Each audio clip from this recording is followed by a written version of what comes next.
Got very emotional yesterday when Wendy Williams shared her struggles with addiction on her show. When you see me come to work, glammed up, right after the show, I go across the street, I do my Pilates. I told you 2 hours a day, I like to take care of my body. And you know I've had a struggle with cocaine in my past, and I never went to a place to get the treatment. I don't know how, except God was sitting on my shoulder and I just stopped. But there are people in your family, it might be you, who've been struggling, and I wanted to know more of the story. So this is my autobiographical story, and I'm living it, and I'm telling you this. Joining us now to talk about addiction and recovery is Dr. Mitch Rosenthal, the founder of the Phoenix House, and Tom McAlinden, who's a sober coach in New York City, who's also a recovering addict for 24 years now. Gentlemen, thanks for being with us. Nice to be with you. Let's start with you, because when Wendy delivered this emotional, very testimony to all of us, a lot of people hadn't heard of a sober house before. What is that? Well, there is a big difference between inpatient rehab and a sober house. Generally, a lot of people move into a sober house after being into inpatient treatment. And basically, it's just a group of newly sober people living together in a communal setting. To support one another. To support one another. There's 24-hour staff in the house that are responsible for random drug testing, making sure that clients are abiding by the rules, okay?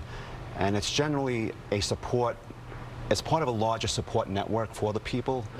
And addiction is a very, it's something that needs a lot of support, okay? And when people are newly sober, to have other people around you basically in the same boat is really important, because you're all in it together, and they can support each other and take it from there. And thank you. I mean, Dr. Mitch, I mean, you founded, the Phoenix House years ago.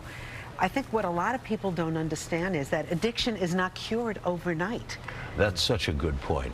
There's no magic here. You've got to work at it.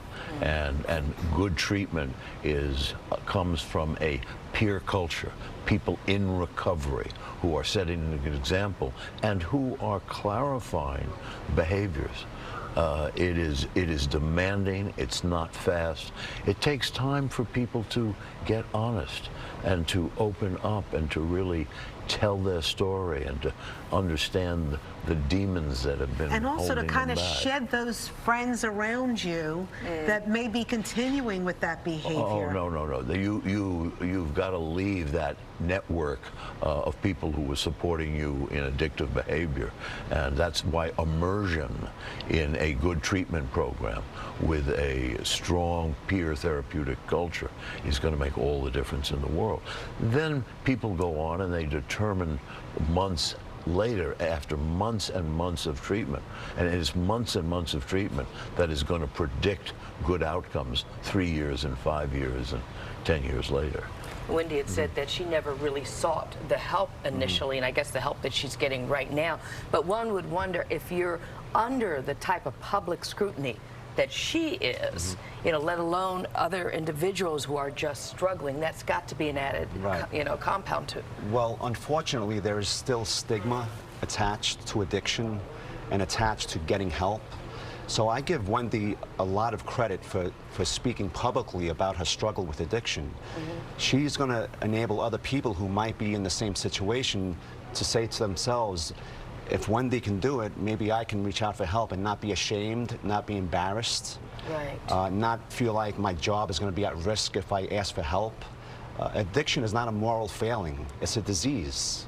And I'm very proud that Wendy spoke out publicly to, like I said, to end stigma and to encourage other people to do the same thing. And Wendy yesterday, she talked a little bit more in detail about what it was like living in that sober house.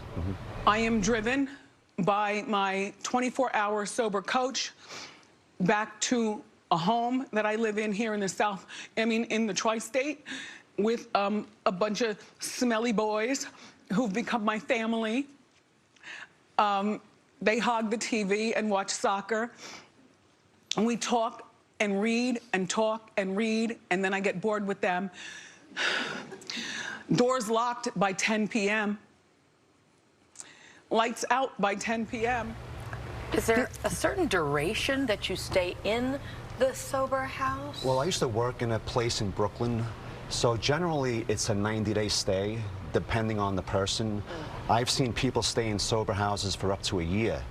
And if that's this additional support they need in the beginning of their journey, that's what they need to do. So, Mitch, But there I are mean, other things. yeah. There are other things going on, as Right. Tom will tell you. The people are living in the sober house, but they're in AA, they're in NA, they're in other, Right. they're in other treatments. And are they being drug tested too while they're in the Yes. sober house? Yes. So obviously, there's a concern that she still wants to stay on track right now. Yes.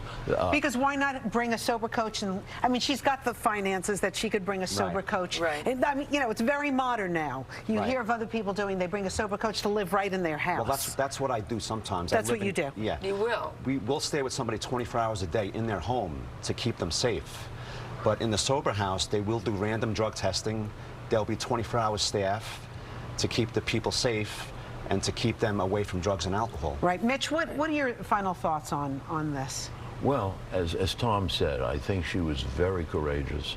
I think she's going to help a lot of other families here. She herself is still vulnerable, and we all wish her, you know, continued self-understanding so that she gets stronger and stronger and stronger. Is there a hotline or a website that people, if they're watching right now, can reach out to get some help? Yes, there are some hotlines. I understand you have some of them. Yeah, I think we have Not one only of that, You but have some of Wendy, them. You have some of yesterday, them, as too. she was talking, she also talked about her own foundation, the Hunter Foundation, Right. Right. which is also Right. dedicated to They've this type of established a thing. new. They're establishing a new hotline. And that's terrific. We have a number of hotlines.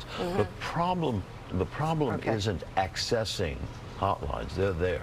The Right. problem is that too many addicts keep continuing the addictive behavior and don't reach for help. So in that sense, it's not like another disease where somebody has a bellyache and then says, "Doctor, I'm hurting. Can you help me?" Right. Most people who are addicted in different ways get coerced into treatment by loving family, by the courts, by employers. Is it they ju- because it's at a crisis situation, at a crisis point, Well, that other people around you? It's because the other people are seeing this self-destructive behavior and worried about you. Very few addicts wake up one morning and say, "God, my life is a total disaster. I need help." After a month of treatment, they say, "Boy, was I lucky that Mom pushed me in this door." All right, Dr. Mitch, thank you. Dr. Mitch Thank Rosenthal, you. Thank you. appreciate having it. me. Tom, thank you for all Nice the to good be work with that you do. you. Nice to see you, Yeah. and hopefully we've inspired you. We had a number of places where you can reach out to on the bottom of our screen. I know it's not there right now, but we will put them on our You know website. the help is out there. Yeah. Just have to come to that point. Thank All you. right, Good Day's going to take a quick little break. We'll be back with more.